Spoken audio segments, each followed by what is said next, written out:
Nobody wants to hear the truth of the answer to that question, right? They're not going to like my tone. They're not going to like my observations. It's not going to make them feel good for me to actually answer that question. Wow. So I'll just put it in a way that's not going to upset anybody in the blogosphere. So just say I do it all myself. Yep. There's people, clubs in New York, clubs regionally, Pennsylvania, in the region.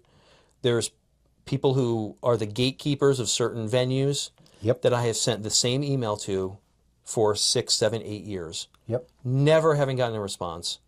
Usually I eventually get a response. Yep.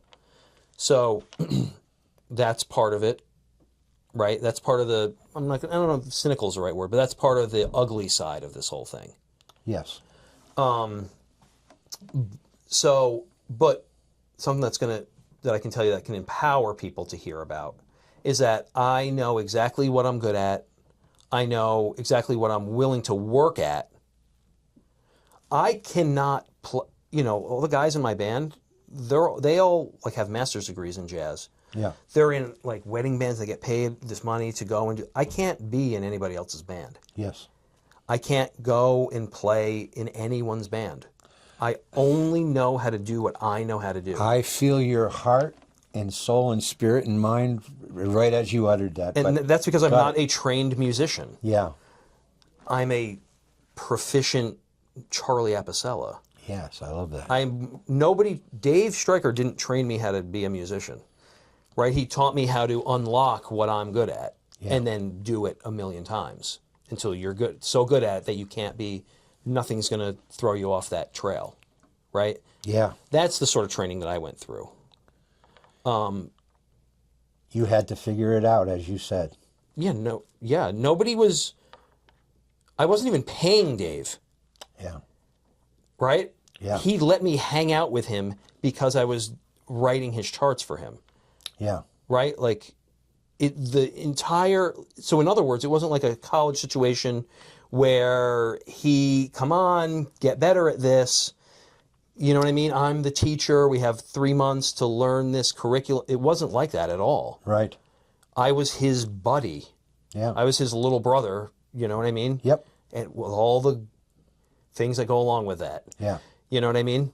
Someone has to feel, believe, and have the scope to see what is there in its raw form to take you in. Because there's a lot of other people that could be brought in to handle different tasks and chores. So even like with Pat Martino, he had to have seen something. Well, I can tell you exactly. Within the frame. I think not to put words in anybody's mouth and assume why he had his priorities that they were. Right. But the way it happened, I was still living in Amherst.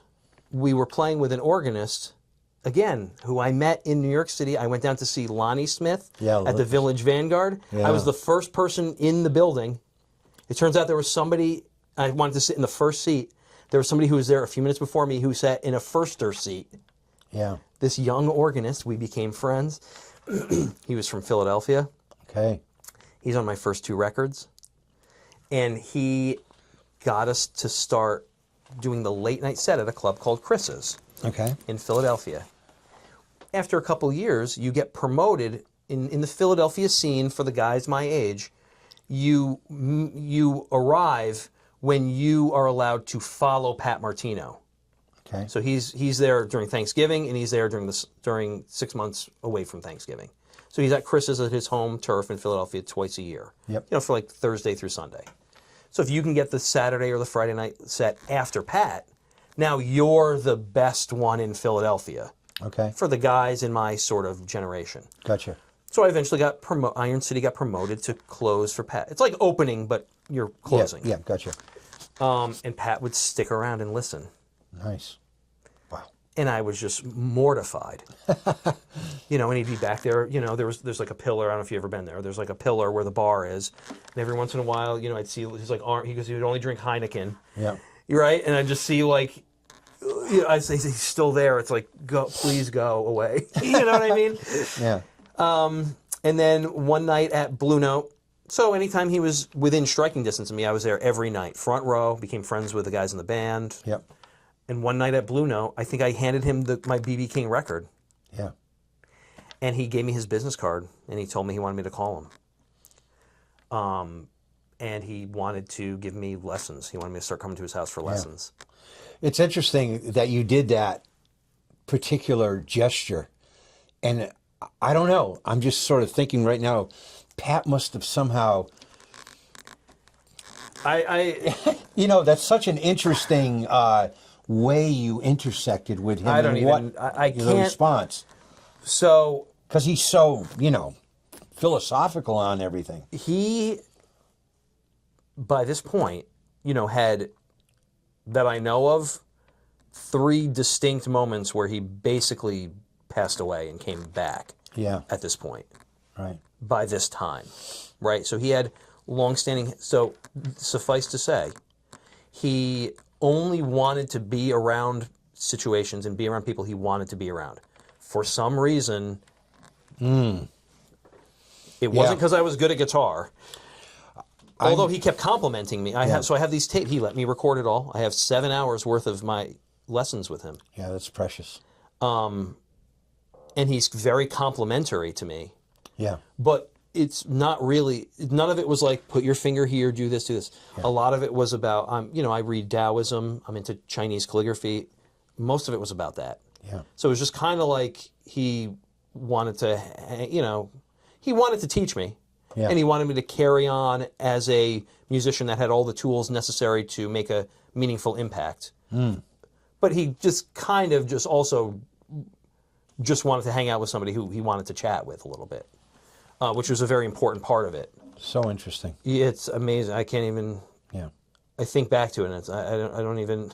it's amazing. Yeah, it is. He was the best. He was the best. Let's venture into, for the people who are interested in this, which I am also, let's venture into your gear choices along the way. Yeah, it's important. And talk about a little bit earlier aspects of selecting the gear that you've selected. I do know a little something about you. I know that you are an affiliated Guild player and user, and Eastman. Yeah. And ZT amplifiers. Yeah.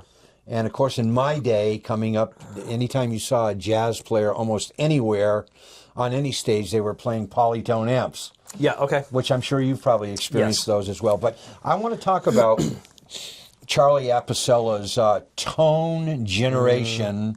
I know you're kind of really a guy with a jazz arch top, a cable, and an amplifier. And I heard that wonderful Guild amplifier that you had last night, and the tremolo was so haunting and wonderful, and the reverb was delicious, and you had such a warm tone. Strings are part of it, of course, string choices. Yeah, I can. Let's go into I can rattle all this stuff off. Yeah. So I only play fully hollow 1 pickup guitars. Thank you. So I have 4 Guilds. Yep. And I have an Eastman. Talk about the Guilds, the models that you selected. Okay. Well, I'll talk about Eastman first. Sure, okay. Because it's very simple. The reason I like Eastman is that their necks and the balance of the guitar, they make jazz guitars. No one else today makes jazz guitars. Okay. So an Eastman feels like if you pick up a 1950s Guild or a 1950s Gibson. Guitars that are made today, like in China and Korea and so forth. What about a modern Gibson archtop? I don't like Gibsons. Okay. I've never touched a Gibson that I can play. Okay. And they're heavy. They're not balanced right. Okay. They're clunky to me. I've never touched. I've only maybe ever held 4 Gibsons ever. Okay. The only guitar I've ever wanted was a Guild Artist Award. That's the only guitar I've ever wanted. So I first got this guitar. So this is fully hollow, but it's a thin line. Yeah. This is a T100. I have the C100, which is full size depth. Okay. Exact same guitar, just double the depth. Yep. Gotcha. Again, 1 pickup. And then I finally got my Artist Award. I have a 1963 Artist Award. And with the pickup that is in the Guild guitar from the 60s and early 70s, what would you call the voicing of that pickup? So the reason I like Guilds is that they're the best woodworking. But today, 60 years later, all the metal needs to be replaced. Yeah. So I always say old wood, new metal. So when I buy these off of Reverb or at a store, I take off the original tuners, sell those for $50. Have them completely refretted. I take out all the electronics, sell that for, depending on which pickup comes with the guitar I just bought, I can sell it for up to $800 or $900. The original pickup plus the original electronics. Because people who restore vintage guitars want the original stuff. Gotcha. So I put it back into the market. So I have someone in North Carolina named Thomas Brantley who makes my pickups and my electronics for me. And could you repeat his name again? Thomas Brantley. He's in South Carolina. South Carolina. He's the world's expert on vintage pickups. He was the only person who would take the odd size Guild pickups. They're not Gibson pickups. Right. You can't buy a replacement pickup for a Guild guitar. Yeah. Luckily, Guild now, the new Guilds they have all the measurements of the originals. Yeah. So I have an endorsement with Guild. They send me blanks and parts that I then send to Brantley, and he uses the alloy that I want in the wiring. He uses my magnet. He cuts them to the right size, so it has the type of output that I want. So all of my Guild pickups are one-off, custom, hand-built P90s. Okay, P90s. P90s only. Yeah. My electronics, he has a whole way of doing his electronics. It's all my specs. Yep. And I do the same with the amps. So Guilds, I like vintage stuff, and Guilds are acquirable because they're, a third of the cost of a Gibson. Yeah. Now, with the amplification system, which is the other half of the marriage, so to speak. Yeah. What are your thoughts on traveling and gigging and gigability with vintage tube amps versus a modern solid state or modern digital? Well, the tube, so I have 4 vintage Guild amps. Yep. Okay, I have 2 of the Thunder 1, which is a 10-inch speaker, no reverb. Yep. And when I order those from a person on Reverb, I just have them sent to this guy named Jim Metz. So they just send them to his house. Down in Holyoke. Jim orders all the parts that he knows I want. He orders the speaker that I want. He orders a new output transformer, the tubes that he knows I want. He rewires them all. So he modernizes them to some degree. Sure. But these amps, they don't have the muscle. So I can only use that amp for solo guitar or maybe a guitar and bass duo. Gotcha. Which is kind of fortunate because they would just disintegrate if I started putting them in my car and driving them to Pennsylvania and Maine and Delaware. You know what I mean? So to handle that load, a bigger stage, I have the ZT amps. Talk about ZT amps. So I got from Dave a Polytone. I bought, he gave me for cheap a brand new Polytone. And, I needed something smaller for New York City. And ZT had just put out this thing called the Lunchbox. Yep. I called them because I had at that time an Eastman endorsement. Yeah. Again, your ability to be a businessman and be articulate about this stuff and write a good email is very helpful. Important notation, what he just Right. said. So I wrote an email to ZT. I said, you need a jazz musician in New York City who endorses your stuff. I became very good friends with him. It turned out just one guy who owned the thing, him and the engineer. They wanted to put out a big amp. So myself and Dave, I got Dave and Vic Juris involved. We designed the ZT version of a Polytone, Yep. which is called the Jazz Club. And Dave and Vic and I all played prototypes and then sent them back to them and gave them our, advice on how to voice this amp. So the ZT Jazz Club is basically made around my Guild Artist Award. Yeah. It's the amp that guitar matches that amp. That you can play in a full-on ensemble. That's a 250 watt amp. It's a 12-inch. I mean, it's. You can hang with drummers and bass players. And horn players and. Yep. It has a speaker out. It's made for. It has a like a direct DI in the back. So it's made for a big stage. Yeah. And what kind of speaker does it have? In a 12, I'm assuming. that's a 12. 12, yeah. And what brand speaker do they? I don't know. You don't know. You know, it's closed back. You know, but their engineer is, you know, they knew, you know, they designed it for a very specific reason. Yeah. You know, it's very meticulously designed. 4 knobs. Yep. The Polytone had literally, I think the Polytone had 21 knobs. Yeah, and the ZT has reverb. It does. Yeah, great. Now, in terms of string choices for different kinds of gigs, you know, do you use a different string gauge for your solo gigs as opposed to ensemble playing? If you have to play with a drummer and bass player and maybe other... The thing that I pick the guitar based on if we're indoors or outdoors. Okay. So this guitar I use for outdoor gigs. Okay. You know, because the Artist Award, there's too much wood there. It's too finicky to be bringing it into different environments. This is more of a tank. Okay. So this guitar, I have 12s, flat wound Tomastics. I always use a 14 on top, which I learned from Pat. Yep. The Artist Award is 13s with a 14 on top. The Eastman, I use round wounds, and those are 14s. Yeah. What characteristic do you find intriguing about the Eastman guitar that you play? It feels like a jazz guitar. Yeah. The And that model is called the... Well, what's called the Uptown. The Uptown, right. This is the first batch. I have a guitar from the first batch. It's number 399. Yep. It's a very low serial number. Right. And that's also kind of referred to as the 146 model, I think. I don't maybe? even know. Yeah, I think so. It used to be called the Uptown. The Uptown, yes. 805 maybe. I don't know. Right. But again, there's a Brantley in there. All my electronics. Yeah. Yeah, it's a new discovery. I'm certainly not aware of that pickup manufacturer Yeah. person. Yeah. So that's an And interesting then tenor banjo. Yeah. I add tenor banjo when I play the period music, the Ma Rainey music. Yeah. And so to conclude here today with our great guest, Charlie Apicella, what's on the most current from now? We're on August 18th here today. Moving forward, what's on your Uprising Horizon calendar for Couple things. Yeah.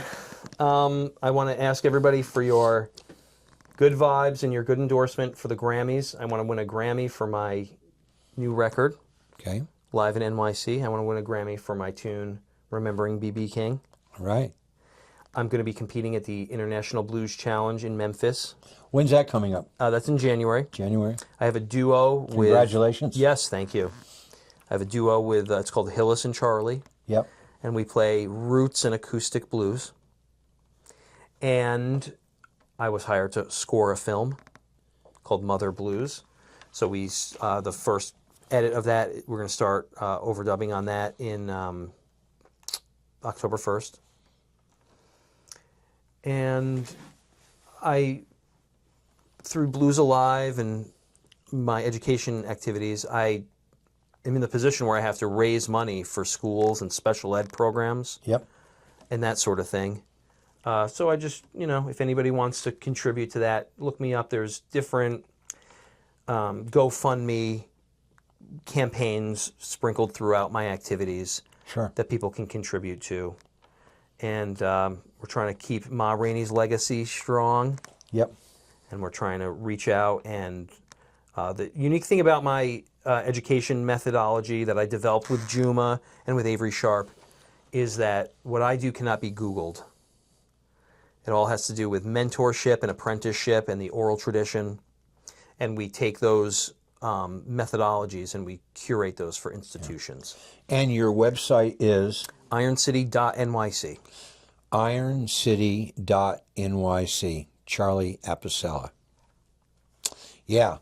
And also, you kind of have another little thing bubbling. You were acknowledged. You were recognized, the great Downbeat Jazz magazine. You are kind of walked in, so to speak. I was on the readers poll twice. I appeared on the in fact, the second one, the 86th readers poll, I learned that I had achieved that the exact same morning I learned Pat Pass. It was November 1st of that year. I read, I woke up really early in the morning, like 2 a.m. I was reading, somebody posted on Downbeat, and there my name was. And then by the time I woke up, Pat had passed, and I got the phone call. So that was all on the same day. So that was a strange little coincidence there. Yeah. But the Downbeat thing is important to me. It's you need to be published. You need to be vetted. I've been profiled in Downbeat. I've had one review so far of my records in Downbeat. The readers' polls are very important to me. I've seen you, I think, in Vintage Guitar Magazine, and maybe They've been very good to me. Yeah, I Yeah. do. They're very interested in what I do, and I'm Yeah. thankful to them for that, of course. Great mags. Yeah. Yeah, so to conclude here today with Charlie Apicella, this world, that world. Charlie That Apicella. world, this world. Yeah, that world, this world. this world. That world, this world. Yeah, so we are very appreciative, Great my seeing you, friend. man. Yeah, you Thank as well. you. And best of all luck in everything else that you have to do what you do. Thank you, man. Yeah, thanks a lot. Great man. talking to you. Great. The Twang Table, folks. Charlie Apicella.